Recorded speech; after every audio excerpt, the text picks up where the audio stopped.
হায় হায়, যার শরীরে টাচ লাগলে ভাগ্য খোলে।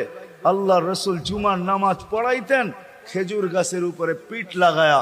ওই সময় মেম্বর ছিল না, কে জানি কোত্থেকে মেম্বরের প্রযুক্তি শিখা আসছে। আইসা বলছে, ইয়া রাসূলুল্লাহ, মেম্বর বানায়া দেই। আর কতদিন দাঁড়ায় দাঁড়ায় খুতবা দিবেন? মেম্বরে উঠবেন, বসবেন, খুতবা দিবেন। তো খুদ মেম্বর যখন বানায়া দিছে, আল্লাহ রসুলেরও পছন্দ হয়েছে। দাঁড়ায় দাঁড়ায় আর কতদিন খুতবা দিব? মেম্বরে পা রাখতে দেরি, শুকনা খেজুর গাছ বাচ্চার মতো কানতে দেরি করে নাই। শুধু কাঁদে নাই, সে তো বলতেও ছিল মনে হয় আমার কাছে যে শুধু কাঁদে নাই, বিলাপ করতেছিল সে।